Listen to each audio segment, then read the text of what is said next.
हम लोग पढ़ रहे हैं इतिहास का निर्माण और उसके स्रोत। साहित्य स्रोत। यद्यपि प्राचीन भारतीय ईसा पूर्व 2500 के आसपास लिखने के कौशल से परिचित थे, हमारी सबसे प्राचीन पांडुलिपियां चौथे शताब्दी से अधिक पुरानी नहीं हैं और वे मध्य एशिया में पाई जाती हैं।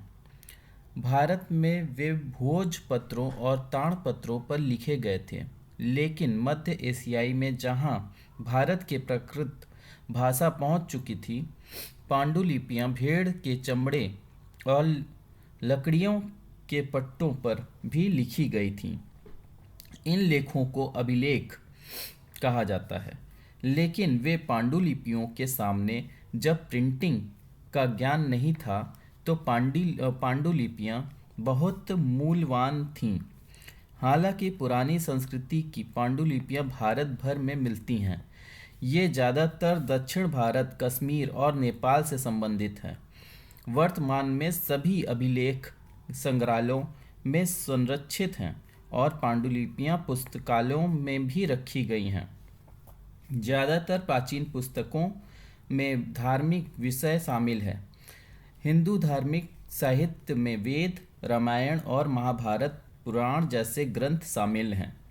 वे प्राचीन काल के सामाजिक और सांस्कृतिक स्थितियों पर पर्याप्त प्रकाश डालते हैं, लेकिन समय और स्थान के संदर्भ में उनका उपयोग करना मुश्किल है। ऋग्वेद को ईसा पूर्व 1500 से 1000 का कहा जा सकता है, हालांकि अथर्ववेद, यजुर्वेद, ब्राह्मणों और आर्यों को और उपनिषद जैसे ग्रंथ का काल मोटे तौर पर ईसा पूर्व 1000 से 500 का माना जाता है। लगभग हर वैदिक पाठ में प्रेक्षण होते हैं, जो आम तौर पर शुरुआत में या फिर अंत में दिखाई देते हैं। मध्य में ऐसा शायद ही कभी होता होगा। ऋग्वेद में मुख्य रूप से प्रार्थनाएं होती हैं, जबकि बाद के वैदिक ग्रंथों में प्रार्थनाओं के साथ साथ अनुष्ठान, जादू और पौराणिक कहानियां भी शामिल हुई। हालांकि उपनिषदों में तो दार्शनिक चिंतन भी है। वैदिक ग्रंथों को समझने के लिए वेदांग या वेदों के अंगों का अध्ययन करना आवश्यक था।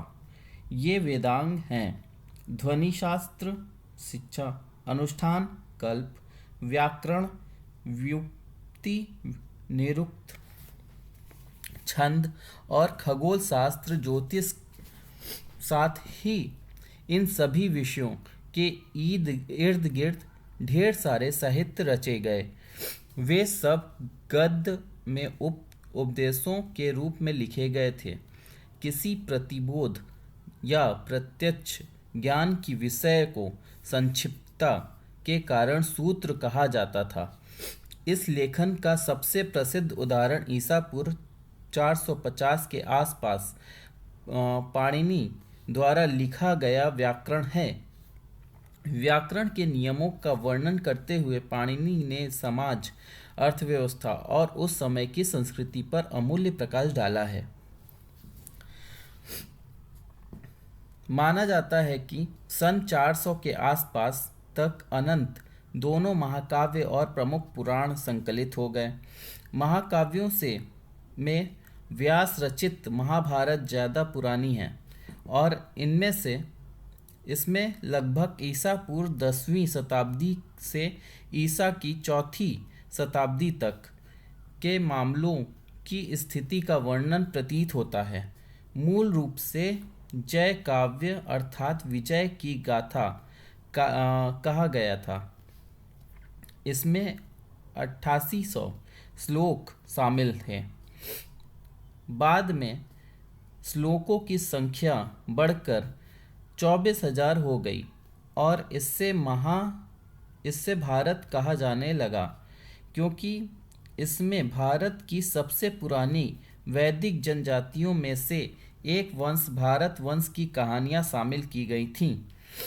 अंतिम संकलन में श्लोक की संख्या बढ़कर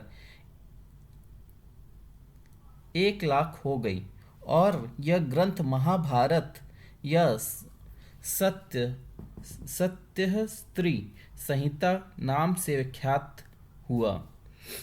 इसमें कथात्मक, वर्णनात्मक और उपदेशात्मक सामग्री शामिल है।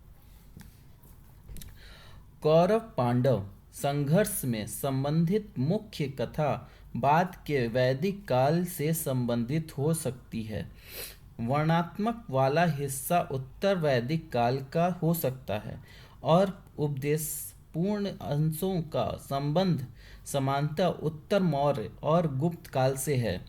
इसी प्रकार वाल्मीकि रचित रामायण में मूल रूप से 6000 श्लोक शामिल थे, जिन्हें 12,000 तक बढ़ाया गया था और अंततः यह संख्या बढ़कर 24,000 तक आ गई।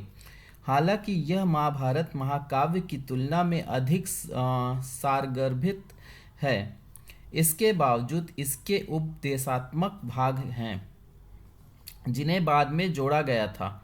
रामायण की रचना ईसा पूर्व 5वीं शताब्दी में प्रारंभ हुई थी। उसके बाद यह 5 चरणों में होकर गुजरा और 5वें चरण तक यह 12वीं शताब्दी का काल हो चला। कुल मिलाकर इस ग्रंथ की रचना महाभारत के बाद हुई प्रतीत होती है। उत्तर वैदिक काल के धार्मिक क्रियाकलापों के साथ साहित्य का विलुप्त संग्रह हमें उपलब्ध है। राजकुमारों एवं तीनों वर्णों के महत्वपूर्ण व्यक्ति द्वारा निर्मित भव्य सार्वजनिक अवदान व स्रोत सूत्रों के आधार पर किए गए कई भव्य शाही राज्याभिषेक समारोह संपन्न होते थे। इसी प्रकार ग्रह सूत्र के अनुसार जन्म, नामकरण, उपनयन, संस्कार, विवाह, अंत्येष्टि आदि संपन्न किए जाते थे। स्रोत सूत्र और ग्रह सूत्र दोनों का संबंध ईसा पूर्व 600 से 300 तक का है। यहाँ शुल्ब सूत्र का भी उल्लेख किया जा सकता है, जिसमें बलि देने के स्थान की निर्धारण व निर्माण के भिन्न भिन्न माप के बारे में बताया गया है। वे ज्यामिति और गणित के अध्ययन की शुरुआत को दर्शाते हैं। जैनों और बौद्धों के धार्मिक ग्रंथों में ऐतिहासिक व्यक्तियों और घटनाओं के उल्लेख मिलते हैं।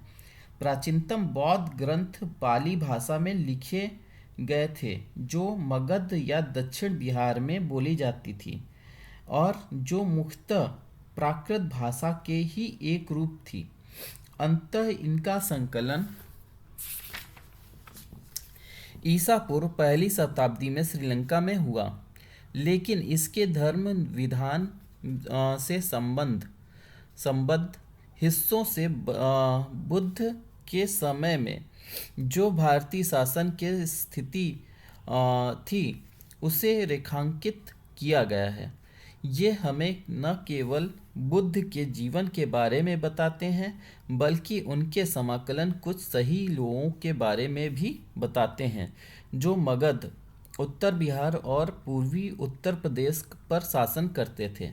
धर्म विधान से इतर मामलों से संबद्ध साहित्य के सबसे महत्वपूर्ण और रोचक हिस्सों में गौतम बुद्ध के पिछले जन्मों की कहानियों का वर्णन किया गया है। माना जाता है कि गौतम बुद्ध के रूप में पैदा होने से पहले बुद्ध ने 550 से अधिक बार जन्म लिया था। इनमें से उन्होंने कई बार पशुओं के रूप में भी जन्म लिया था। प्रत्येक जन्म की कहानी को जातक कहा जाता है, जो कि लोक कथाओं के रूप में हैं। ये जातक कथाएं ईसा पूर्व 5वीं से ईसा पूर्व 2री शताब्दी के बीच की अवधि के सामाजिक और आर्थिक स्थितियों पर विशिष्ट प्रकाश डालती हैं। ये बौद्ध कला ये बौद्ध काल की राजनीतिक घटनाओं के लिए प्रासंगिक संदर्भ भी प्रदान करती हैं। जैन ग्रंथ प्राकृत में लिखे गए थे और अंततः गुजरात में इन्हें 6ठी शताब्दी में वल्लभी में संकलित किया गया था। उनमें से ऐसे कई अंश हैं जो महावीर कालीन पूर्वी उत्तर प्रदेश और बिहार में राजनीतिक इतिहास को पुनर्गठित करने में हमारी मदद करते हैं। जैन ग्रंथों में व्यापार और व्यापारियों का संदर्भ बार बार आता है। हमारे पास धर्मनिरपेक्ष साहित्य का बड़ा भंडार है। इस कोटि में सामाजिक विधान के ग्रंथ आते हैं, जिन्हें धर्म सूत्र और स्मृति ग्रंथ कहा जाता है। टीकाओं के साथ इसे ही धर्मशास्त्र कहते हैं। धर्म सूत्र का संकलन ईसा पूर्व 500 से 200 में किया गया और प्रमुख स्मृतियों को ईसा की शुरुआती 6 शताब्दियों में संहिताबद्ध किया गया। उनमें भिन्न भिन्न वर्णों के कर्तव्यों के साथ साथ राजाओं और उनके अधिकारियों के कर्तव्यों का भी निर्धारण किया जाता था। उनमें विवाह के विधानों के साथ साथ संपत्ति रखने, बेचने और पुश्तैनी बनाने के कायदे भी निर्धारित थे। उनमें चोरी, हमले, हत्या और व्यभिचार जैसे अपराधों के लिए दंड भी निर्धारित किए गए थे। कौटिल्य का अर्थशास्त्र एक महत्वपूर्ण कानून की पुस्तक है। इसे कुल 15 खंडों में विभाजित किया गया है, जिनमें से खंड 2 और 3 अपेक्षाकृत अधिक पुराने माने जा सकते हैं और ये कई लोगों द्वारा लिखे गए प्रतीत होते हैं। इस ग्रंथ को अंतिम रूप तो ईस्वी सन के शुरुआत में दिया गया, लेकिन इसके प्रारंभिक अंशों में मौर्य काल के समाज और अर्थव्यवस्था की स्थिति का पता चलता है। यह पुस्तक प्राचीन भारतीय राजनीति और अर्थव्यवस्था के अध्ययन के लिए समृद्ध सामग्री प्रदान करती है। गैर धार्मिक ग्रंथों में इतिहास की रचना निर्मित करने हेतु व्याकरण के ग्रंथ बहुत महत्वपूर्ण हैं। इसकी शुरुआत पाणिनि के अष्टाध्यायी से हुई। पाणिनि इसे उपमहाद्वीप के उत्तर पश्चिम भाग में रहते थे। उनका लेख पाली ग्रंथों में नहीं है, जो मुख्यतः बिहार और उत्तर प्रदेश में मिलती है। पाणिनि के समय के भारत के बारे में लिखने वाले V.S. अग्रवाल पाणिनि का काल लगभग ईसा पूर्व 450 बताते हैं। उनके अनुसार मौर्य पूर्व जनपद या प्रादेशिक राज्यों के बारे में पाणिनि से अधिक जानकारी किसी अन्य ग्रंथ में नहीं मिलती है। ईसा पूर्व 150 में पतंजलि द्वारा पाणिनि पर की गई टीका से उत्तर मौर्य काल की बहुमूल्य जानकारी मिलती है। हमारे पास भास, शूद्रक, कालिदास और बाणभट्ट के ग्रंथ भी हैं। साहित्यिक महत्व के अलावा उन ग्रंथों में रचनाकारों के उस दौर की स्थितियों का भी वर्णन किया है जिस दौर का वे लेखन कर रहे थे। कालिदास ने काव्य और नाटक की रचना की। अभिज्ञान शाकुंतलम उनकी सर्वाधिक प्रसिद्ध कृति है। महासृजनात्मक ग्रंथों के अलावा उनके लेखन में हमें गुप्त काल के सामाजिक और सांस्कृतिक जीवन की झलक भी मिलती है। संस्कृत स्रोतों के अतिरिक्त हमारे पास संगम साहित्य कोश में सबसे पहले तमिल ग्रंथ या साहित्य उस दौर के प्रमुख और राजाओं द्वारा संरक्षित कॉलेजों में एकत्रित हुए कवियों द्वारा 3-4 शताब्दियों में तैयार किया गया था। इस तरह के कॉलेजों को संगम कहा जाता था और इन विद्वत सभाओं में निर्मित साहित्य को संगम साहित्य के नाम से जाना जाता था। इस पूरे संकलन के संग्रह को ईसवी सन के शुरुआती 4 सदियों में तैयार माना जाता है। हालांकि वास्तविक रूप से ये 6ठी शताब्दी तक ही पूरी तरह से तैयार हो पाए। संगम साहित्य में अच्युत कोई शीर्षक से 8 संकलनों में लगभग 30,000 पंक्तियों की कविताएं शामिल हैं। कविताओं को 100 के समूह में इकट्ठा किया गया है, जैसे पुराण, नूर, बाहर की 400। इनके 2 मुख्य समूह हैं, पति नेकिल कनुक 18 निचले संग्रह और पट्टू पट्टू 10 गाने। इनमें पहले वाला संभवतः दूसरे से अधिक प्राचीन माना जाता है, अतः इसकी ऐतिहासिक महत्ता भी अधिक है। संगम ग्रंथों में कई परतें हैं, लेकिन वर्तमान में इन्हें शैली और सामग्री के आधार पर स्थापित किया जा सकता है।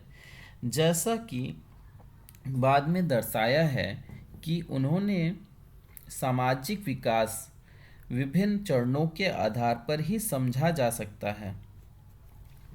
संगम ग्रंथ वैदिक ग्रंथों में से काफ़ी भिन्न होते हैं, विशेष रूप से ऋग्वेद से।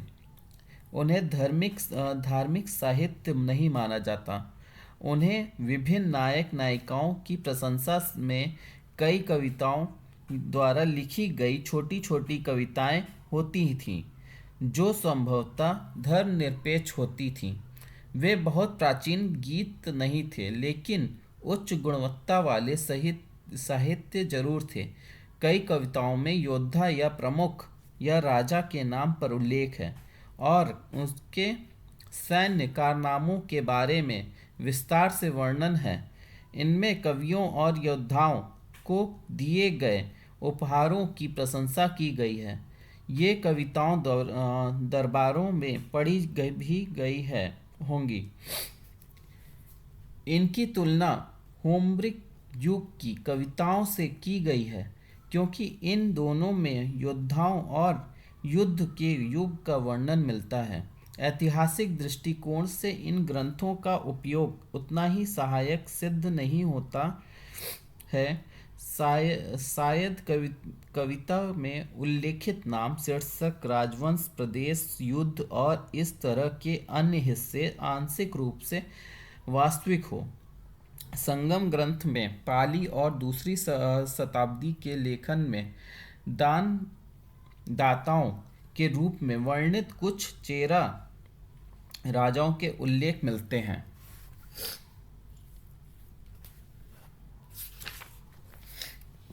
संगम ग्रंथों के कावेरी पंतनम साहित्य कई बस्तियों का उल्लेख है। कावेरी पंतनम का समृद्ध अस्तित्व अब पुरातत्व रूप से भी स्थापित हो चुका है। इन ग्रंथों में इसका भी उल्लेख है कि यवन स्वयं अपने जहाज़ों में आते थे, सोने देकर काली मिर्च खरीदते थे और स्थानीय लोगों के लिए शराब और दासियों की आपूर्ति करते थे। इस व्यापार की पुष्टि न केवल लैटिन और यूनानी लेखन से होती है, बल्कि पुरातात्विक अभिलेख से भी होती है। संगम साहित्य ईसवी सन के प्रारंभिक सदियों में तमिलनाडु के समुद्र के किनारे के क्षेत्रों में रहने वाले लोगों के सामाजिक आर्थिक और राजनीतिक जीवन के बारे में जानने का एक प्रमुख स्रोत है। व्यापार एवं वाणिज्य के बारे में इसके उल्लेख की पुष्टि विदेशी संदर्भों एवं पुरातात्विक खोजों से भी हो चुकी है। विदेशी संदर्भों के साक्ष्यों से भी स्वदेशी साहित्य की पुष्टि की जा सकती है। भारत आए ग्रीक, रोमन और चीनी यात्री अथवा धर्मांतरी आगंतुकों ने जो जैसा देखा उसका वैसा ही लिखित वर्णन यहाँ छोड़ गए। गौरतलब है कि भारतीय स्रोतों में अलेक्जेंडर के आक्रमण का कोई उल्लेख नहीं है। उसके भारतीय शोषण के इतिहास का पुनर्गठन हमें पूरी तरह से यूनानी स्रोतों के आधार पर ही करना होगा।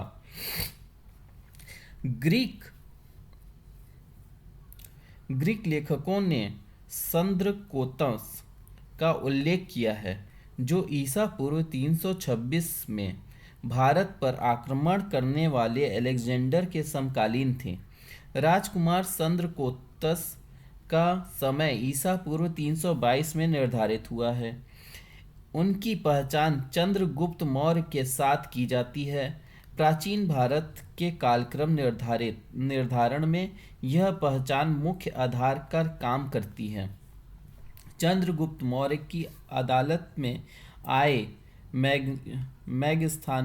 मैगस्थनीज के इंडिका को केवल परवर्ती काल ने पुराने लेखकों द्वारा टुकड़ों में उद्धव अंश के आधार पर ही संरक्षित किया गया है।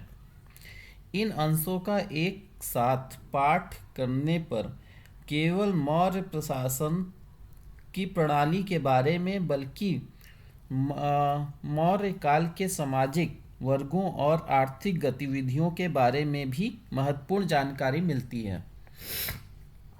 जिस तरह से प्राचीन इतिहास के बहुत से लेखन अतिरंजना से भरे हैं, उसी तरह इंडिका भी भ्रामकता और अतिरंजना से मुक्त नहीं है। पहली और दूसरी शताब्दियों के ग्रीक और रोमन इतिहास में कई भारतीय बंदरगाहों और भारत एवं रोमन साम्राज्य के बीच व्यापार की वस्तुओं का उल्लेख है। ग्रीक और लिखे गए दोनों ग्रंथ पेरिपल्स ऑफ द रिथियन सी और टामिलॉजी जियोग्राफी से प्राचीन भूगोल और वाणिज्य के अध्ययन हेतु मूल्यवान व महत्वपूर्ण आंकड़े मिलते हैं। इनमें पहली कृति की प्रतिलिपि का समय सन 80 से 115 माना जाता है, जबकि दूसरी का समय सन 150 निर्धारित हुआ है। अज्ञात लेखक द्वारा लिखित कृति पेरिप्लस ऑफ द इरीथियन सी में लाल समुद्र, फारस की खाड़ी और भारतीय महासागर में रोमन व्यापार का वर्णन मिलता है। लैटिन में लिखित फ्लाइन की कृति नेचुरलिस हिस्टोरियल पहली सदी में संबद्ध है और इसमें भारत इटली के बीच व्यापार का वर्णन है। भारत पर लिखने वाले अंतिम ग्रीक रोमन विद्वान को कोस्मोस इंडोकोप्लेट्स कहा जाता था। वे मिस्र के हेलेनिस्टिक संस्कृति के केंद्र अलेक्जेंड्रिया के थे। उनके द्वारा लगभग 550 में लिखित क्रिश्चियन टोपोग्राफी में भारत और श्रीलंका में ईसाइयों के बारे में विवरण है तथा उसमें घोड़ों के व्यापार का भी उल्लेख है। चीनी यात्रियों में फाहियान और वेन्सांग का उल्लेख किया जा सकता है और वे दोनों बौद्ध थे। वे बौद्ध धर्म स्थलों का दौरा करने व बौद्ध धर्म का अध्ययन करने के लिए इस देश में आए थे। फाहियान 5वीं शताब्दी की शुरुआत में और वेनयान वेनसांग 7वीं सदी के लगभग मध्य में आए थे। फाहियान ने गुप्त काल में भारत की सामाजिक, धार्मिक और आर्थिक स्थितियों का वर्णन किया है और वेन्त्सांग ने हर्ष काल के भारत की स्थिति का वर्णन किया है।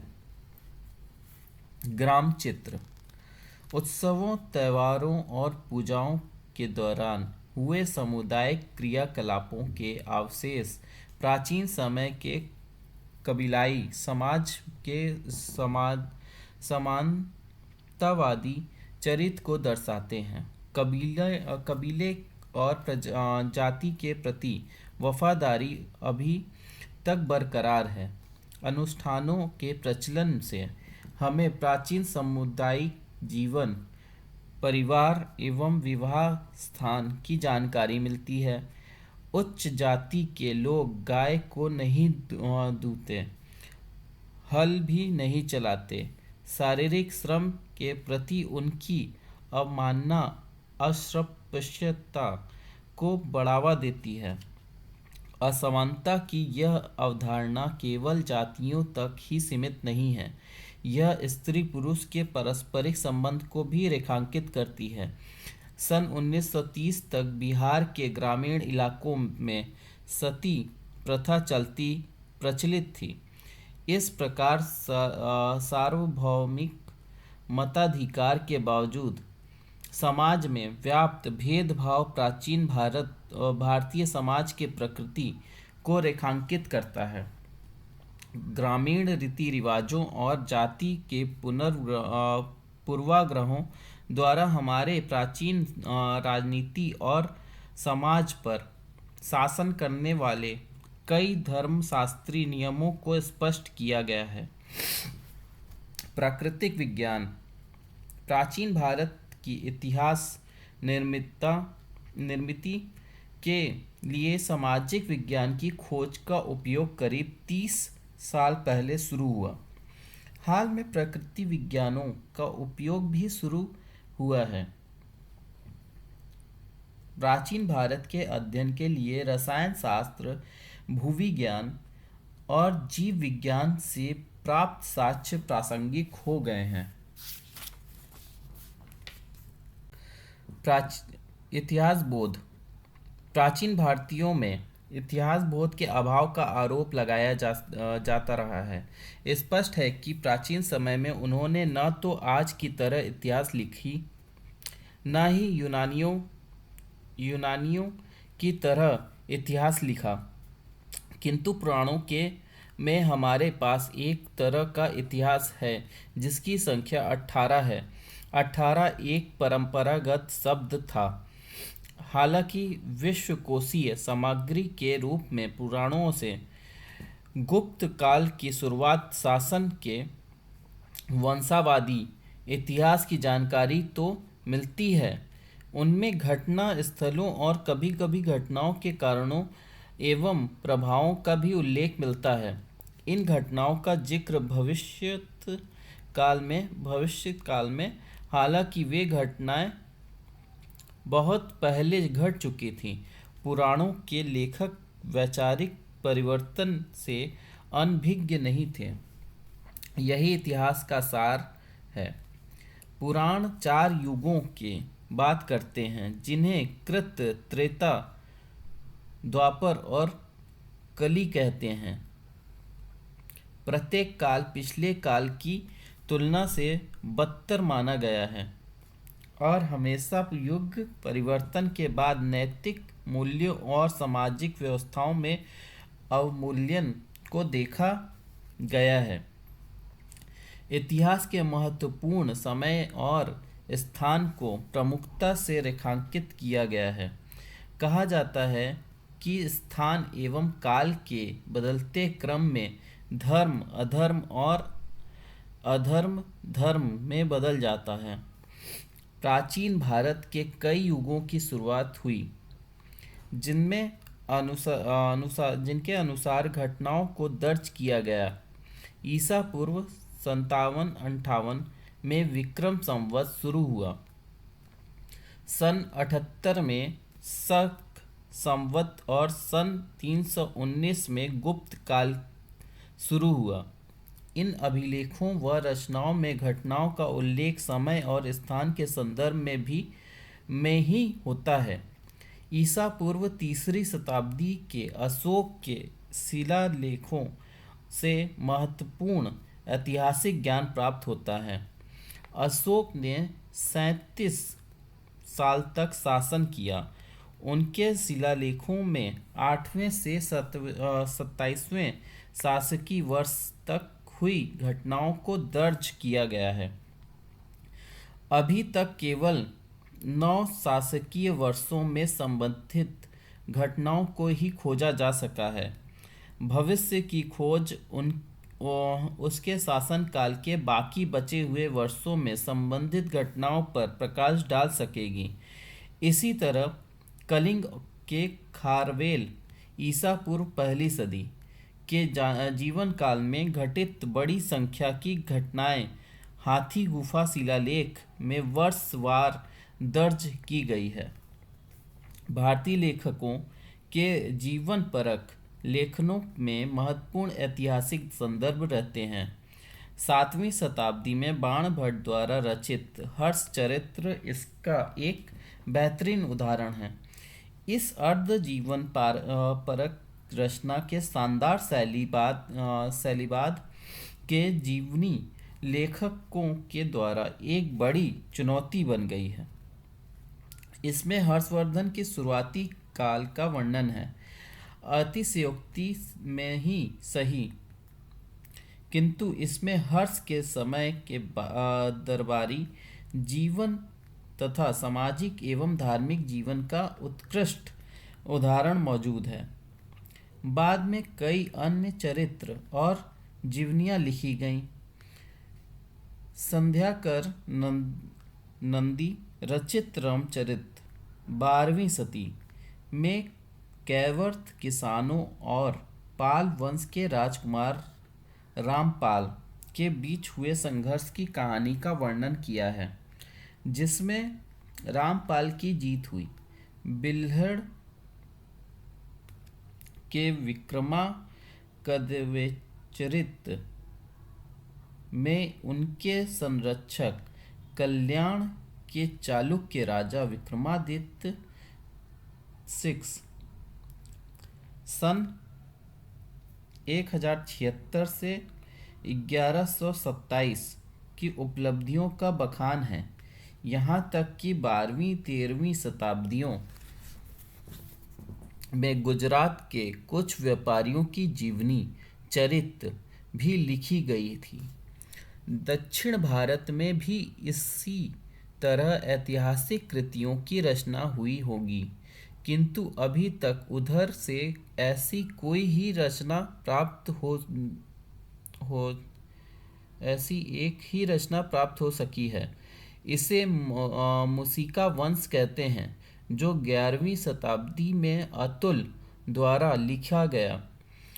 इसमें उत्तरी केरल पर शासन करने वाले मुसिका वंश का विवरण है। हालांकि प्राचीनतम इतिहास लेखन का सबसे बेहतरीन उदाहरण 12वीं सदी में कल्याण रचित राजतरंगिणी या द स्ट्रीम ऑफ किंग्स है। यह कश्मीर की राजाओं के आत्मकथाओं की एक श्रृंखला है, और जैसे कि आज इतिहास की समझ है, उस लिहाज से इसे ऐतिहासिक लेखन की विशेषताओं को से संपन्न माना जा सकता है। इतिहास का निर्माण। अब तक कई स्थलों प्रागैतिहासिक, प्रोटोऐतिहासिक और ऐतिहासिक उल्लेखन किए गए हैं। लेकिन प्राचीन भारतीय इतिहास की मुख्य धारा में कोई प्रमाण नहीं मिलते। प्राग ऐतिहासिक और प्रोटो ऐतिहासिक पुरातत्व के प्रमाणों को ध्यान में रखे बिना भारत में सामाजिक विकास के चरणों को ठीक से समझा नहीं जा सकता। ऐतिहासिक पुरातत्व की बात नहीं की जा सकती। यद्यपि प्राचीन ऐतिहासिक काल में संबंध लगभग 200 जगह पर खुदाई की गई, फिर भी सर्वेक्षण अध्ययनों में प्राचीन काल की सामाजिक, आर्थिक और सांस्कृतिक प्रवृत्तियों के अध्ययन में उनकी प्रासंगिकता पर पर्याप्त विचार नहीं किया गया है। प्राचीन भारत के ग्रामीण और शहरी पहलुओं के संदर्भ में ऐसा अवश्य किया जाना चाहिए। यद्यपि अब तक बड़े पैमाने पर बौद्ध और कुछ ब्राह्मणिक स्थलों के महत्व पर प्रकाश डाला गया है, लेकिन सामाजिक और आर्थिक विकास के संदर्भ में हमें धार्मिक इतिहास को देना चाहिए। प्राचीन इतिहास का निर्माण कब तक मुख्य रूप से साहित्यिक स्रोतों, विदेशी एवं स्वदेशी संदर्भ के आधार पर किया गया है। सिक्के और शिलालेख कुछ भूमिका निभाते हैं, लेकिन विवरणात्मक पाठ का अधिक महत्व होता है। अब तो नए तरीके भी अपनाए जाने चाहिए। ऐतिहासिक ज्ञान बढ़ता रहता है। पाठों, ग्रंथों की तिथियों एवं वस्तुनिष्ठता के बारे में हमें अधिक गंभीरता से बात करनी चाहिए। पुरातात्विक साक्ष्य के संदर्भ में ग्रंथों की जांच करते हुए ऐसा किया जा सकता है। शुरू में पुरातत्वविद लिखित ग्रंथों से प्रेरित रहते थे, इसलिए वैदिक और बौद्ध ग्रंथों में उल्लेखित कई जगहों की खुदाई भी करवाई। खुदाई की परिणतियां हमेशा ग्रंथों के संदर्भ की पुष्टि नहीं करती थी। बावजूद इसके यह बेहद समृद्ध ऐतिहासिक जानकारी थी। हालांकि कई क्षेत्रों के उल्लेखनों की पूरी रिपोर्ट अभी तक प्रकाशित नहीं हुई है, किंतु पुरातात्विक निष्कर्षों के संदर्भ में ग्रंथों की जांच करना उचित होगा। ऋग्वेद के समय के अध्ययन हेतु हमें गांधार के कब्रों की संस्कृति का जायजा लेना होगा, जिसमें ईसा पूर्व दूसरी शताब्दी में घोड़े का इस्तेमाल मृतकों को अंतिम संस्कार किया जाता था। हमें एक और पेंडेंट ग्रेवेयर और दूसरे प्रकार के पुरातात्विक खोजों और दूसरे अन्य वैदिक युग के बीच एक सहसंबंध स्थापित करना होगा। इसी प्रकार प्रारंभिक पाली ग्रंथों को नॉर्दर्न ब्लैक, पोलिश वेयर पुरातात्विक से संबंधित होना चाहिए, जो प्रायद्वीपीय भारत में शिलालेखों और शुरुआत के महापाषाणों पुरातत्व से जुड़े हुए हैं। पुराणों से प्राप्त लंबे वंश वृक्ष की तुलना में पुरातत्व के साक्ष्य को अधिक महत्वपूर्ण माना जाना चाहिए। अयोध्या के राम का काल लगभग ईसा पूर्व 2000 तय करने हेतु पौराणिक परंपरा के इस्तेमाल किया जा सकता है, लेकिन अयोध्या में खुदाई एवं व्यापक अन्वेषण से इस अवधि के आसपास की पुराणों में जो इंसानी बसावट है उसकी किसी भी बात से पुष्टि नहीं होती। इसी तरह कृष्ण यद्यपि महाभारत में महत्वपूर्ण भूमिका निभाते हैं, लेकिन ईसा पूर्व 200 से सन 300 के बीच मथुरा से प्राप्त प्राचीनतम शिलालेख और मूर्तिकला के अवशेषों से ऐसी किसी बात की पुष्टि नहीं होती। इस तरह की कठिनाइयों को देखते हुए रामायण और महाभारत पर आधारित महाकाव्य युग के विचारों को दिया जाना चाहिए। हालांकि अतीत में इसने प्राचीन भारत की अधिकांश सर्वेक्षण संस्करणों में एक अध्याय का निर्णय किया था। रामायण और महाभारत दोनों में सामाजिक विकास के कई चरणों का बेशक पता लगाया जा सकता है। ऐसा इसलिए है क्योंकि महाकाव्यों का रिश्ता सामाजिक विकास के किसी एक समय से नहीं होता। हम यह जानते हैं कि वे कई संस्करणों की यात्रा कर वहां पहुंचते हैं। इसके अलावा साहित्यिक परंपराओं और पूरा लेख सामग्री के आधार पर वर्तमान महावीर और गौतम बुद्ध का समय आमतौर पर ईसा पूर्व 6वीं शताब्दी बताया जाता है। लेकिन जिन शहरों में वे पुरातात्विक रूप से ईसा पूर्व 400 से अधिक पुराने नहीं हैं, और इसलिए इन महान व्यक्तियों की परंपरा आधारित तिथियों पर पुनर्विचार करने के लिए आवश्यकता है। ग्रंथों की तुलना में कालानुक्रमिक तर्क संगत आधार पर पुरातत्व शिलालेख और सिक्के अधिक महत्वपूर्ण हैं।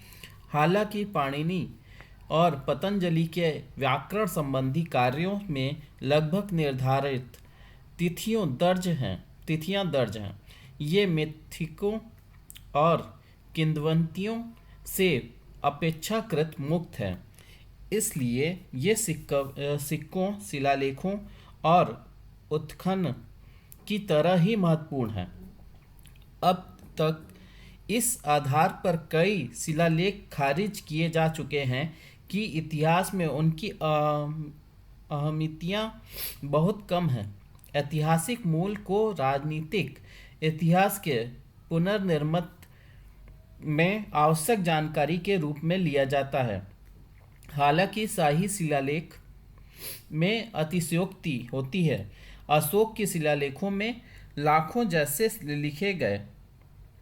जैसे लिखे गए शब्द ऐसे ही लगते हैं। यह मनुष्यों और जानवरों पर लागू होता है, और कलिंग युद्ध में मारे गए लोगों की संख्या और उन्हें पाटलिपुत्र लाए जाने के कथन के आधार पर संदेह पैदा होता है।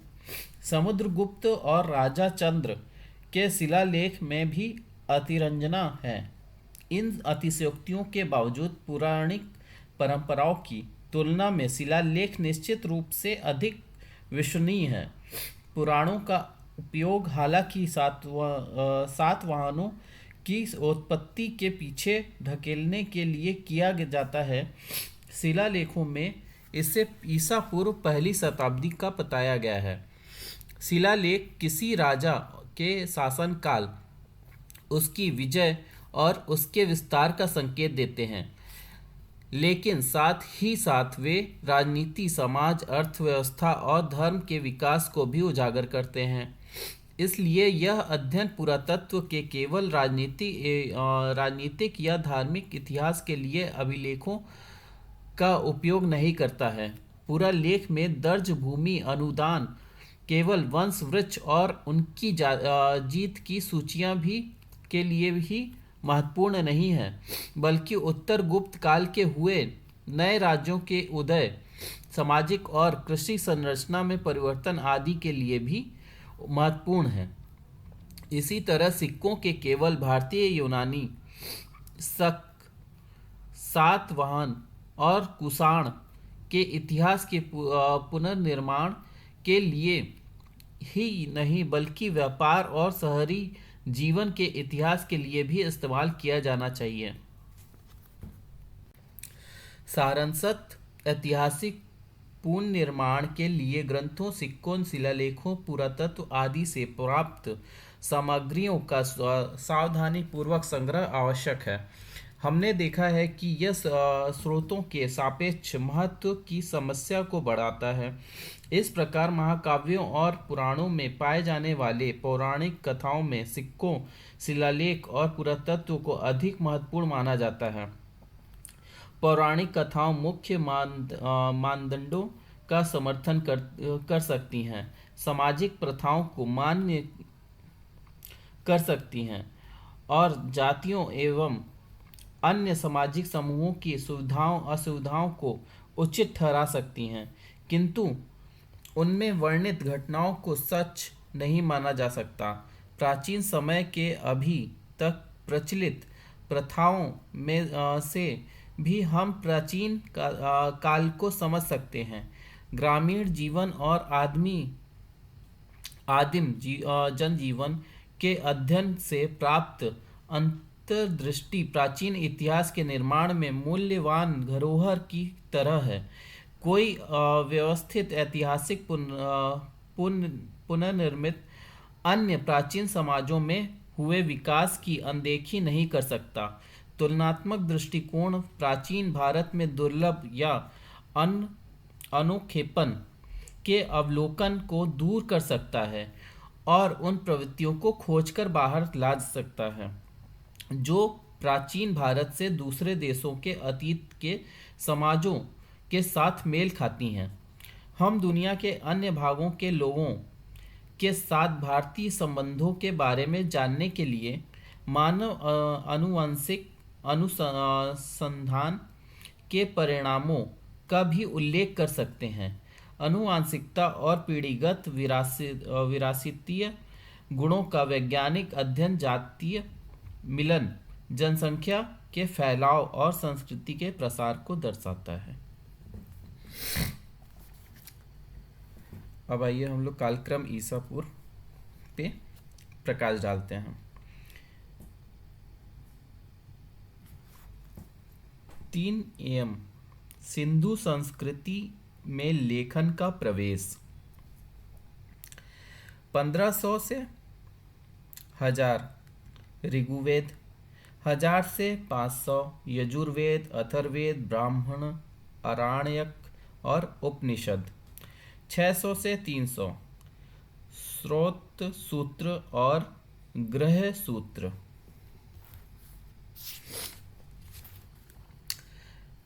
6C साहित्यानुसार महावीर और बुद्ध। 500 से 200 धर्म सूत्र। 450 पाणिनि का व्याकरण। 5C पुरातत्व के संदर्भ में महावीर और बुद्ध। 326 अलेक्जेंडर का आक्रमण। 322 चंद्रगुप्त मौर्य का राज्याभिषेक। 3C भारत में स्पष्ट करने योग्य लेखन। अब आइए विक्रम संवत में देखते हैं। 1C कलिंग के खारवेल का हाथी गुफा शिलालेख। हाथी गुफा इनक्रिप्ट खारवेल। 1C श्रीलंका में हाल फिलहाल में पाली बौद्ध ग्रंथ संकलित। अब ईसवी सन में देखते हैं। 1C आखिरकार कौटिल्य का अर्थशास्त्र संकलित। 78 शक संवत प्रारंभ। 80 से 115 the Periplus of the एरिथियन C. 150 Ptolemy का भूगोल। 319 गुप्त काल का प्रारंभ। 400 अंततः महाभारत, रामायण और मुख्य पुराण संकलित। 4C सबसे पुराना भारतीय पांडुलिपि मध्य एशिया में उपलब्ध। 5C फायान का भारत आगमन। 6C अंततः वल्लभी में प्राकृत जैन ग्रंथ संकलित। 7C ह्वेनसांग की यात्रा बाणभट्ट द्वारा हर्ष चरित्र की रचना। 11C अतुल्य द्वारा मूषिका वंश की नींव। 11-12C बिल्लन द्वारा विक्रमा के द्विचरित्र की रचना। 12C संध्याकार नंदी द्वारा रामचरित कुल्हन द्वारा रंजन तरंगिणी की रचना। 1837 जेम्स प्रेस प्रिंसेप द्वारा अशोक के शिलालेख की प्रथम व्याख्या। इसी के साथ अध्याय 3 समाप्त होता है। Thank you everyone.